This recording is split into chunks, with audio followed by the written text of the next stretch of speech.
शांति। आज बाबा हम बच्चों को योग और साक्षात्कार के बीच अंतर समझा रहे हैं और अपनी ताकत और अपनी जादूगरी हमें बता रहे हैं।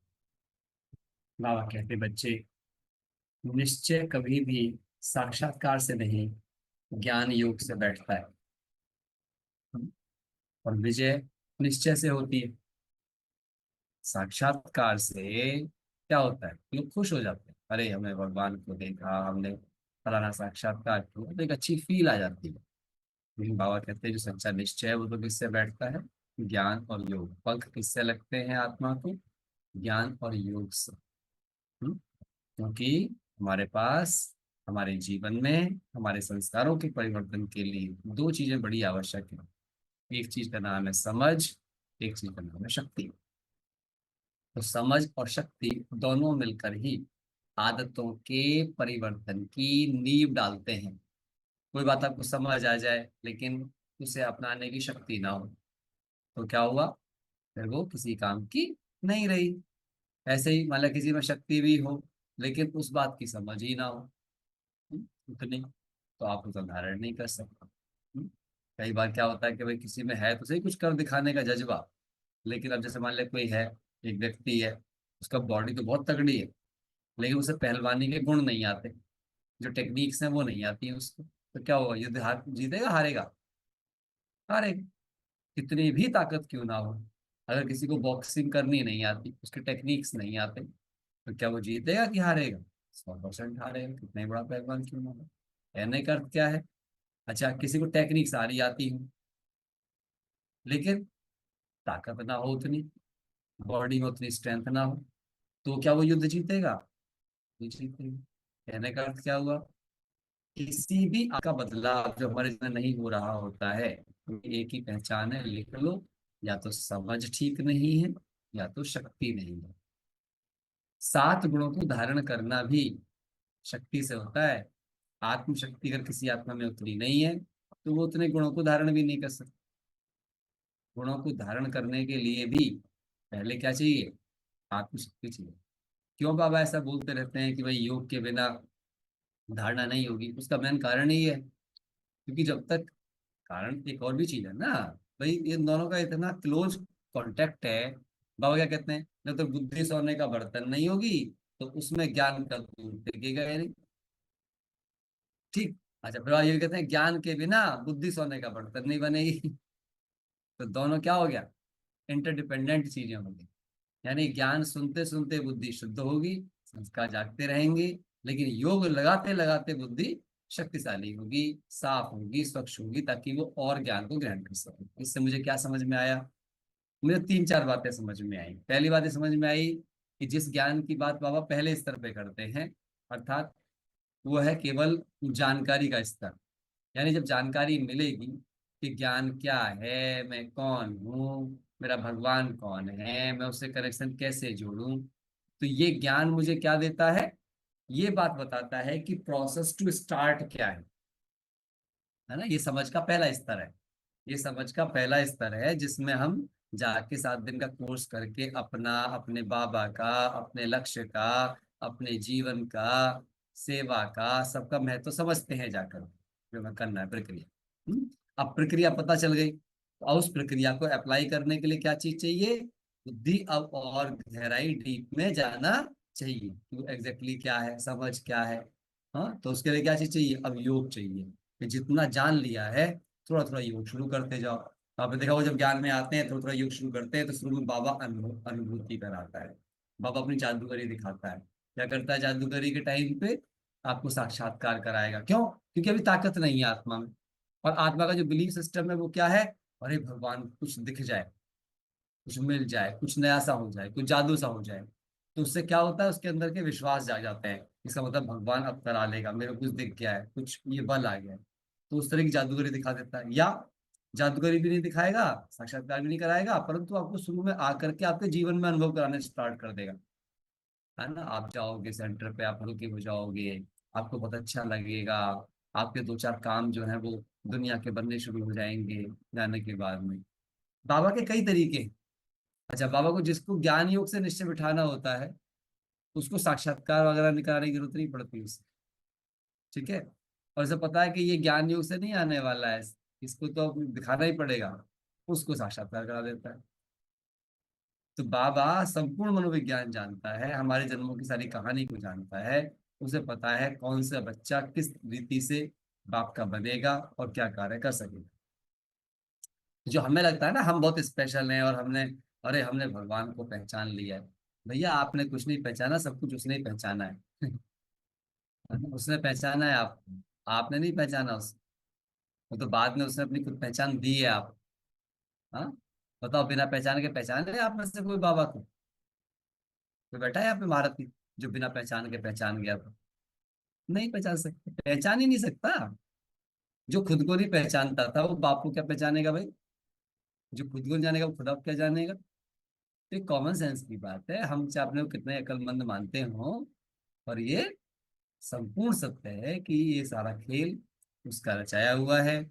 इसलिए महिमा भी उसी की है, पता भी सब कुछ उसी को है, और बताता भी वही है। इसी भक्ति मार्ग में सरल भी ज्यादा प्रसिद्ध हुआ। जो कुछ करता है वही करता है, हम कहते आए। हाँ, हम कर्म इसकी जड़ में बैठे हैं। जब वही करता है तो हर जगह फिर वही हो गया। करता कौन है भाई? समझो ना इस बात को। कर्म कौन जो करता है, तो करता तो मौजूद रहेगा ना, हर जगह मौजूद रहेगा। तो अब हमने हमने भी क्या करना शुरू कर दिया, हमने करवाने वाले को करने वाला कहना शुरू कर दिया। ब्राह्मण जैसे कहते हैं, बाबा ने करा दिया, है ना? हाँ, मेरा काम बाबा ने कर दिया, करा दिया भी नहीं बोलते, बोलते हैं, मेरा काम बाबा ने कर दिया। है ना, बाबा कर रहा है। बाबा कुछ भी नहीं करता, सिर्फ करवाता। हमेशा बोलो, बाबा करा रहा है, मैं कर रहा हूं। ये है सही ज्ञान। नहीं, बाबा ने कर, बाबा ने, ये बोलो बाबा ने कराया मुझसे, वो ज्यादा बेहतर सब होगा। ये जो मैं समझना, क्योंकि कुछ बच्चे ऐसे बोलते हैं ना, अरे बाबा, बाबा ने कमाल कर दी, बाबा ने ये कर दिया, बाबा ने वो कर दिया। अब इससे क्या हुआ? भक्ति मार्ग में संदेश चलाएगा, जो सब कुछ वही कर रहा है, तो करता तो कर्म की जगह मौजूद रहेगा ना। करता तो कर्म की जगह मौजूद रहेगा। इसी चीज के कंफ्यूजन से क्या हुआ, पूरे कल्प वृक्ष में कंफ्यूजन फैल गया। भगवान सर्वव्यापी है, सारे काम, तभी तक सबने कहा मारने वाला भी वही, बचाने वाला भी वही, है? सारे काम वही कर रहा है। ये हमें समझनी चाहिए कि हम कितने बड़े भक्ति के संस्कारों को लेकर बैठे होते हैं, खुद भी भटकते हैं, और सारी सृष्टि को भटकाने का कारण ये ब्राह्मण ही है, और किसी ने नहीं भटकाया। क्योंकि कलश वृक्ष में तो यही बैठे हैं ना। तो बाबा जी ये बात समझाते हैं कि साक्षात्कार की ड्रामा में नूंद है तो हो जाएगी, हाँ, किसी कल्याण करने के लिए। लेकिन बाबा कहते हैं निश्चय तो ज्ञान योग से बैठता है। दूसरी बात, उनका बाबा की ताकत क्या है? बाबा की ताकत ये है कि, ये ताकत नहीं है बाबा की मरे हुए को जिंदा कर दे। बाबा कहते हैं ये तो मैं ऐसी ताकत नहीं दिखाता। हम्म? हाँ, किसी ने नौता भक्ति आदि की होती है तो उसे साक्षात्कार जरूर करा सकता हूँ, ये जादूगरी मेरे पास है। और बाबा ने बहुत सुंदर बात बोली है, मैं जादूगरी दिखाता हूँ, ताकत नहीं। अब क्या फर्क है जादूगरी और ताकत में? जादूगरी बड़ी टेम्परेरी चीज होती है, और ताकत बहुत ही परमानेंट चीज। आप समझे मेरी बात को, इसमें गहरी बात है। यानी ठीक है, किसी ने थोड़ी देर साक्षात्कार करा दिया, वो है भी, उसके पास ताकत भी है कि वो चाहे जिसको चाहे करा सकता है, लेकिन नहीं कराता। जादूगरी है उसकी अपनी कि किसको वो कराएगा, किसकी ड्रामा में नूंद है। वो अपनी मर्जी से भी नहीं कराता। बाप किसी को साक्षात्कार भी अपनी मर्जी से नहीं कराता। ड्रामा और उस आत्मा के पुण्य क्या कह रहे हैं, या उस आत्मा का आगे क्या पार्ट चल रहा है, उसके बेस पर ही कराएगा।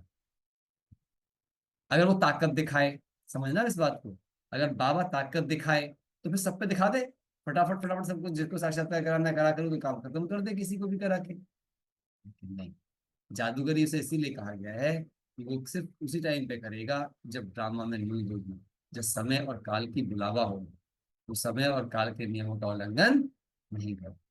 और अच्छा, अगर वो ताकत दिखाना शुरू कर दे तो फिर तो क्या हो जाएगा, वो जिसका विश्वास नहीं बैठ रहा होगा उसका विश्वास दिखाना शुरू कर देगा। अच्छा, तेरा विश्वास नहीं बैठा, चल तेरे को साक्षात्कार करा देता हूँ। पर वो ऐसा नहीं करता, तेरा विश्वास बैठेगा नहीं बैठेगा, ड्रामा में तेरे को साक्षात्कार कराना नहीं है तो नहीं कराएगा, चाहे भले तू ज्ञान छोड़ के चला जा। वरना तो बाबा ताकत कैसे दिखा सकता था? जो ज्ञान के छोड़ के जा रहा है उसे साक्षात्कार करा देता, उसके पूरे आगे भविष्य का कि तेरा क्या हाल हो जाएगा तू जाएगा तो। क्या ही बात समझ में? कर सकता था ना।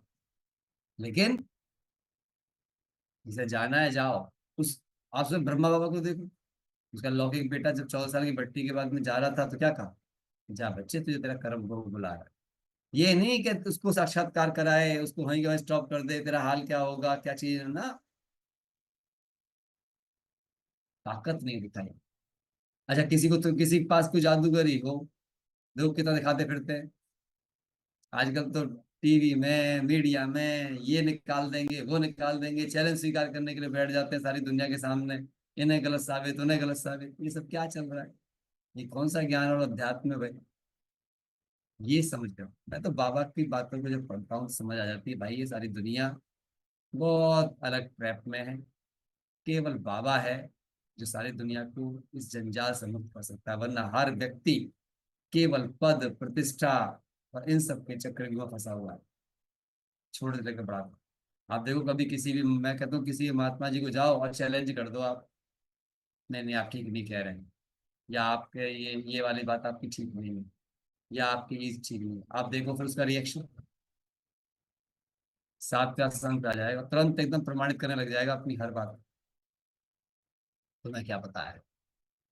जहां पे ये चीज आ जाए तो समझ जाओ वो अपने ताकत का प्रदर्शन करने लगा। क्या बाबा कभी ऐसा करते थे? हमारे ब्रह्मा बाबा को कोई जाकर कुछ बोलता था तो क्या लगता था, अच्छा मैं साबित करता हूँ भगवान मेरे तन में आता है, दिखाता हूँ तुम्हें अभी भगवान को। उसके पास तो बैठा हुआ था। बताओ कभी किया बाबा ने ऐसा? ठीक है बच्चे, कोई बात नहीं, जाओ। पर ये एक क्या बोलता था, कोई बात नहीं बच्चे, यही हट्टी है, बाद में तुम लौट के यहीं आएगा, जाओ। तो अपना काम करके आ जाता है। क्योंकि बाबा सत्य को जानता है। बाबा समय के नियमों को जानता है, काल के चक्र को जानता है। उसको पता है ये जहां जा रहा है वहीं जाना इसका जरूरी है, इसका ड्रामा वहां जाने से ही पूरा होगा। इसलिए ना वो किसी के जाने से दुखी होता है और ना किसी के आने से खुशी होता है। ऐसे नहीं था कि बच्चे आगे तो बहुत खुश हो जाएगा ना, वो तो सदा ही खुश रहता है। क्योंकि अगर वो आने से खुश होगा तो जाने पे दुखी जरूर होगा। लेकिन बाबा ना किसी के आने से खुश होता है और ना किसी जाने से दुखी होता है। वो एक रस रहता है। अगर वो ऐसा करना शुरू कर दे, आने से खुश जाने से दुखी, अच्छा वो बोलता क्यों है कि आने से खुशी हुई? तो वो प्रोटोकॉल है बेसिकली। आप हमारे घर आए, हमें बेहद की खुशी हुई, वो स्लोगन है बस। हम्म? होता है ना, दुनिया की दुनियादारी भी तो निभानी है उसको। क्यों निभानी है दुनियादारी? क्योंकि दुनिया से डील कर रहा है। अगर वो बच्चों को ऐसा ना बोले कि बाप के पास आए, बाप बड़े खुश हैं, आज बच्चों को देखे बाप दादा बड़े खुश हैं, आज ही खुश है, कल कल दुखी था बाप दादा, है ना? कभी सोचो, वो तो कल भी खुश था, कल किसी को सुधार होगा तब भी कह रहा होगा आज बाप दादा बड़ा खुश है, बच्चों को वो खुशी रहता है वो। हम सोच रहे हैं आज बड़ा खुश है, मेरे को देख के बड़ा खुश है। भाई तेरे को देख खुश नहीं, वो तो खुशी रहता है, वो सदा ही खुश है ना? और वो क्या होता है, आप देखो कि जो पीपल डीलिंग वाले लोग होते हैं वो क्या होता है, अरे आपसे मिले बड़ी खुशी हुई हमें, हर किसी को एक बात बोलेंगे। तो बाबा तो बहुत बड़ा मनोवैज्ञानिक है ना? बाबा सारे नियम सिखाता है, संस्कृति के, साधनाओं के, संसार के। तो बाबा को समझने के लिए इसीलिए फिर क्या चीज चाहिए, अब ज्ञान गहरा हो गया। तो एक लेवल के परिवर्तन शुरू शुरू में जब आते हैं ना, आप देखना सबके, आप अनुभव सुनना। मैंने सिगरेट छोड़ दी थी, मैंने शराब छोड़ दी थी, मेरे भैया बुरी लत थी मैंने छोड़ दी थी। भाई बहुत छोटी छोटी बात है ये। ये कोई रिहैब सेंटर थोड़ी है कि यहाँ पे तुम आए तो ये तो रिहैब सेंटर में जाने वाले भी छोड़ देते हैं शराब सिगरेट तो ऐसे से अनुभव सुनाएंगे लोग मेरे को तो खैर, ठीक है वो भी अनुभव है। शुरू शुरू की बात है, आपने शुरू शुरू की बात सुना दिया, उसी को पकड़ के बैठे हैं मैंने ये कर लिया। भाई ये बता, अब अंदर क्या चल रहा है? अगर मुझे मेरा किया हुआ आज तक वही बार बार मेरे दिमाग में रिफ्लेक्ट कर रहा है, इसका मतलब मैं मेरे पास अब कुछ नया नहीं है। नए परिवर्तन क्या है? Always new. कल क्या परिवर्तन किया, आज क्या परिवर्तन करने वाले हो, आने वाले कल में क्या परिवर्तन करने वाले हो, उसे सुनाओ। लेके बैठे हैं 1956 के बदलावों को, जी हमने तब ये कर दिया था, झंडे गाड़े थे। बस अपने अहंकार का संतुष्टिकरण करते रहते हैं। ठीक है, कहीं आप नई जगह गए हो, आपने थोड़ा सा उस अनुभव को भी लाइटली शेयर कर दिया, बट आपका कंटिन्यूस प्रोग्रेस चार्ट क्या है? आपकी कंटिन्यूस अंडरस्टैंडिंग में क्या चल रहा है, बहुत महत्वपूर्ण है। मैं कल किसी से यही बात कर रहा था कि मेरे दिमाग में ना बस यही बसता रहता है, अभी मैं ये बात बोल रहा हूँ तो मेरे दिमाग में अभी क्या चल रहा है इस बात के बारे में, ये कौन से इमोशन से प्रभावित होकर के बात आ रही है। तो बड़ा संभल के चीजें करनी होती हैं अगर जीवन में हमें आपको को सेटल करना है और दुनिया को बढ़ाना है तो हमें क्या करना है, सच में इंटरव्यू करना है, अपने अंदर जाना है, अपने आप को समझना है। ठीक है। चलो जी, किसी को कोई सवाल तो नहीं आ गया यूट्यूब पे।